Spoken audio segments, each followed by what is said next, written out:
guys, nandito tayo sa garden ngayon at kumukulog-kulog dito sana guys umulan kasi sobrang alikabok na talaga kasi dahil ano tuyong-tuyo na yung mga lupa dito guys. So sobrang maalikabok.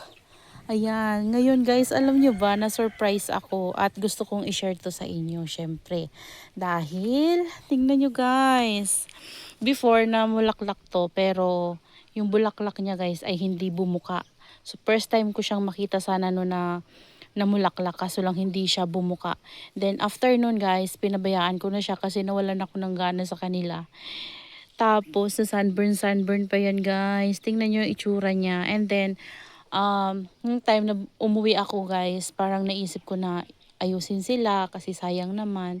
So kahit nasira-sira na, yung mga ganyan nila, may mga sugat-sugat, inaayos ko dahil mahal nga yung bili ko nito guys. Pero meron akong isa na maalam, si Onsoka. Mahal nun guys nung bili ko kaso lang na maalam siya. So ito, kunin natin.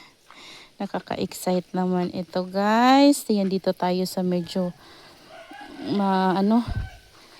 maluwag-luwag. Ayan, tingnan niyo yung itsura niya, 'di ba? Hindi na maganda.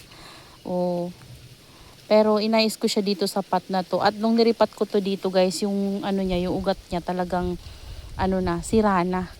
So, nilinis ko tapos tinanim ko dito at hindi ko na siya ginalaw-galaw pa. Ayan, ito yung dati niyang mga ano nga tawag nito.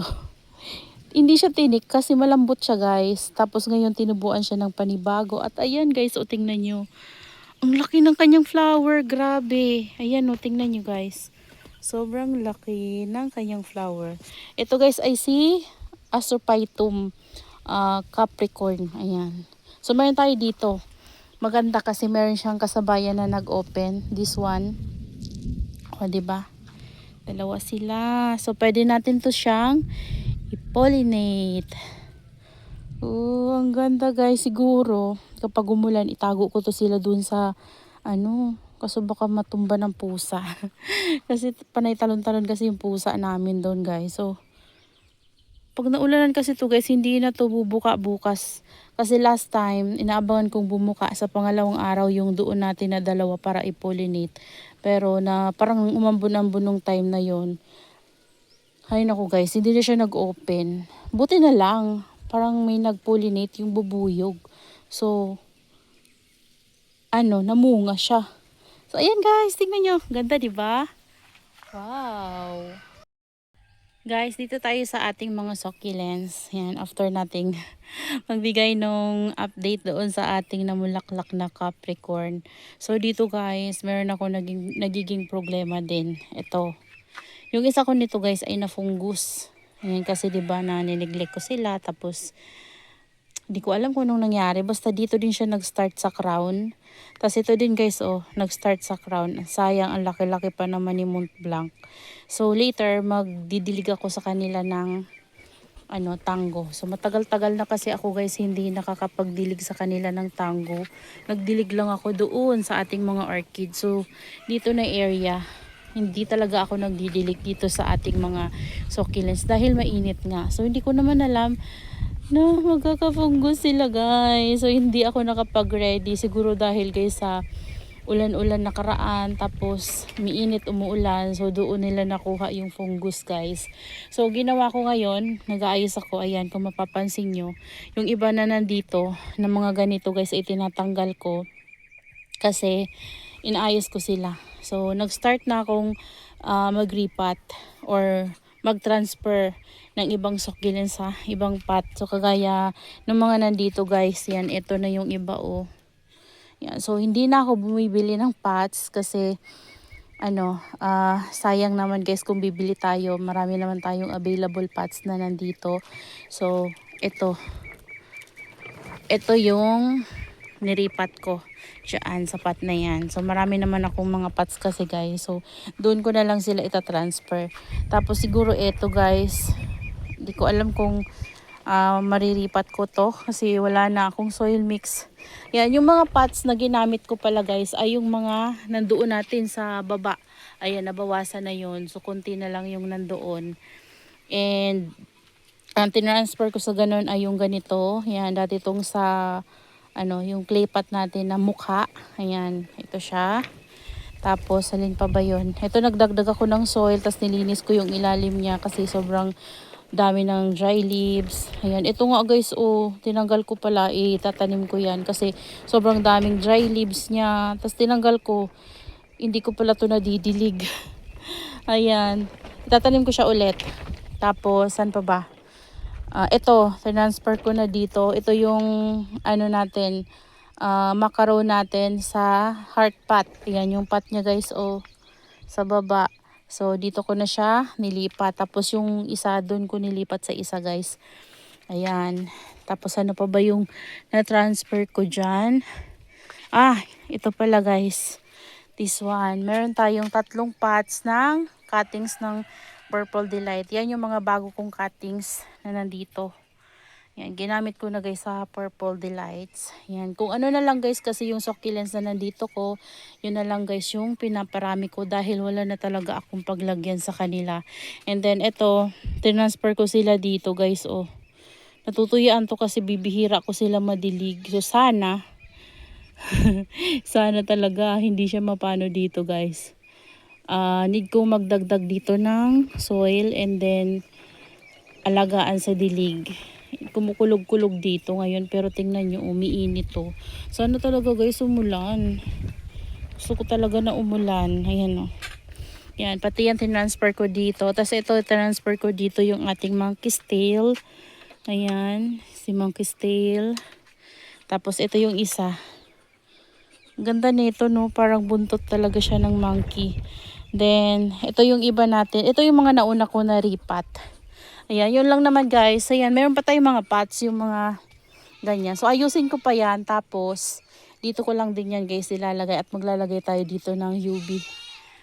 Ayan, grabe. Huminit na naman guys. Ayan, punta tayo sa ating mga orchids. Hoy. Ayan. Tingnan nyo guys, nababa yung ano natin doon, UV plastic. Di ko pa rin natatanggal dyan yung mga dumi ko hanggang ngayon. Ayan, so silip lang. Yan, tapos yung pechay ko guys, parang nawawala sila paunti-unti kasi may kumakain. Hindi ako makapag-spray ng insecticide. Sayang yung pagod ko. Ayan, marami kasi guys ng dito kumakain. Insekto. Ayan, hindi na rin ako nakakapagpausok sa kanila. So, yan yung itsura nila guys. Tapos dito na area guys ay nagpropagate ako nito. Ayan. Ito yung dati ko na napropagate. Natutuyuan siya guys. Kasi, ang hirap na magdilig ngayon. Sa dami kasi nila guys. Pero nagpo-propagate pa rin ako.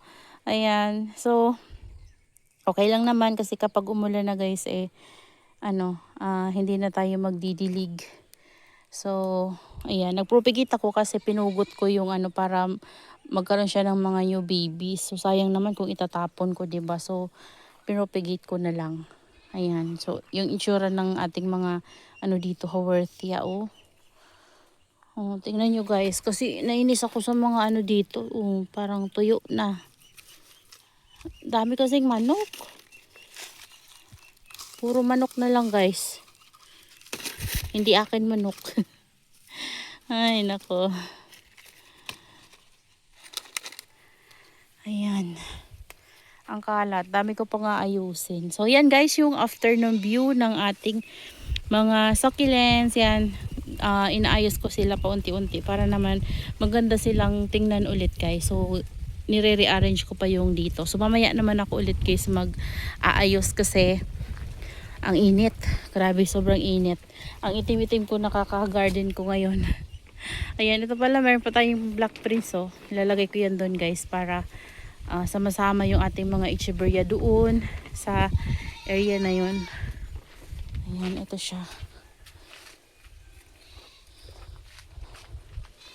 At ito pala guys, nilagay ko dito yung cuttings propagation ko ng variegated Purple Delight. Tapos dito yung isang head, naglagay ulit ako ng cuttings ng Purple Delight. So, diba, ang dami kong propagation. Yan, tinabi ko kasi dito yung Purple Delight natin na var, na cuttings din. Pero, naisip ko na lang na tanim siya dito. Ayan. So, lagay ko to dito guys. Wait, ganito. Ganito yung gagawin natin. Ayan, may mga napupunggus talaga. Ayan oh. Ito nga oh. Kailangan ko talaga guys mag ano ng fungicide oh. May tama ng fungus. Baka kumalat sila. Ito talaga yung mahirap kapag umuulan-ulan na. Tapos hindi natin sila masyadong maalagaan. So, ayan yung nangyayari. Ayan. So, ito, di ko alam kung tatanggalin ko to guys. Pero, tingin ko tatanggalin ko to. Ayan, kasi gusto kong itanim to sa solo pot. Ayan. Gusto kong ilagay to sa solo pot. Tapos, yung mga ganito natin, tataniman ko ng mga propagations para doon ko sila papalakihin. Ayan. So, yung ano ko guys, oh. Si Mont Blanc. Wala na. Isa na lang yan Mont Blanc ko. Tapos, yung baby pa niyan guys na nakuha ko. Tingnan nyo, kinain siya, diba? Ayan. So, sayang si Mont Blanc. Ayan. Ito, iriripat ko din to guys, oh. Para papalakihin ko din siya. So, ngayon, tanggalin na natin tong flower stalk niya. Ayan. Hindi naman maganda yung ano niya, bulaklak niya. Try kong i-pollinate. Try kong i-propagate itong kanyang mga leaves kahit ang liliit. Mahangin dito guys. So, ano, umulan talaga. Ayan. So, ito yung iba natin. Ito yung baby to nung ano natin. Kalimutan ko yung pangalan nito. Alam ko ba agaboids to. Ayan sila.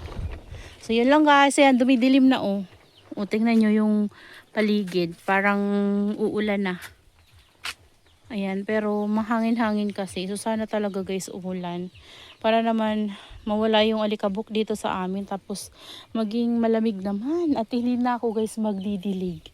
Ayan. So, yan guys. Maraming salamat po sa inyong panonood. And, see you on my next vlog. Happy gardening everyone. Bye! May bikan dito kasi nandun yung isa natin. Ayun. Ayan guys. Kasi, may nag-PM sa akin. Bibili daw siya taga dito lang sa amin. Pero, ewan ko guys, di ko sure kung bibili siya kasi bigla na lang siya nawala. hindi na siya nag-reply. Ayan. So, ang ganda ng mga purples natin.